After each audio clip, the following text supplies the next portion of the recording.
Man, it's a life that feels like it's always on the run. The new day arrives, and it's already been overtaken by other people's expectations. Of course, I had to do some research on this, and research shows there are multiple little things that we can all do to create less in our day. And look what's at number 2 on the list.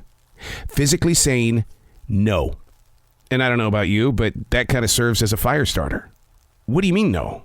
Let me find a way. I'm going to say yes because I get off on saying yes. Other little things that create space include avoiding drama. How about this? Ignoring distractions and think before you do. These are all the little things that we can put into forward motion to slow down life. The expectation from other people's business. Get control of your life.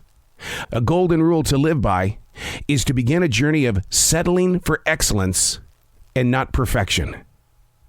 Can you delegate? Maybe you should start doing that. What about admitting to yourself that if you're human, then act like a human and live like a human? There's a quote in a movie that's coming out. It's a DC movie. And in that quote, it says, stop living in your past and start living life. Not life on the run. Even the image in the mirror seems to be crowding my path. Hey, it's Arrow. This is The Daily Mess, a chronological walk through an everyday world. I am a daily writer. You take things like this and you just kind of listen to it. You slow things down by participating with, well, why did that thought even come to me? What am I going to teach from this? How can we grow beyond where we were on that Google Calendar? This is The Daily Mess. I remember sharing at a broadcasting lecture in 2012 that our broadcast industry was quickly changing. People kind of looked at me like I was weird, because I know I am, and they know that I'm really, really weird. But being an on-air talent would not be enough for the broadcast industry. This is what I was telling them in 2012. You're going to be expected to host daily or weekly off-the-air shows called podcasts. Now, I worked for the biggest company in America, and they told me in meetings, they said, we don't understand what you're doing or what you're talking about, but do us a favor and don't stop trying to locate this thing called podcasting.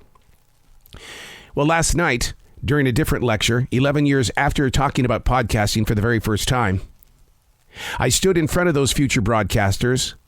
They were telling me about what they wanted to do in the everyday world of broadcasting. They wanted to get in there, and they wanted to be sports announcers, and they wanted to be writers, and they wanted to be directors. And my question, and I don't know why it hit me in that moment, maybe it's because I've been thinking a lot about it, but I said, this group, you're the first one that's going to hear this, and you need to think about where you're growing. The reporting, the baseball announcing, the scores on the board, everything that you want to get into when it comes to being a communications specialist. The AIs aren't coming. They're here. They're here. Will we one day have that sports announcer that is an AI, that knows every single player's name, can spot their face anywhere in the crowd? The AIs aren't coming. They're here. So I stood in front of these future broadcasters last night and I said, here's the situation. You need to learn to work with the technology of AIs and try to get yourself into that sports world because they're here already. They're putting them to work. I talked with a fellow broadcaster last night and he said, you got to stop, dude. You got to stop. Because these AIs are just a fad. The government's going to come in, they're going to create new rules, and they're going to come in and change everything that you're saying. They are not going to take over baseball announcing or any other sport. Dude, calm down. I get it. We don't know what you're doing, but don't stop. We're in that situation again. The AIs aren't coming. They're here. And how are they going to affect your life as a listener? Will you be able to tell the difference? They're already making music with AIs. No musicians. It's the AIs. Prepare your world as we grow forward to participate with the technology of what the AIs are doing, or you'll be defeated and silenced by an AI. I'm Arrow, and that's the Daily Mess.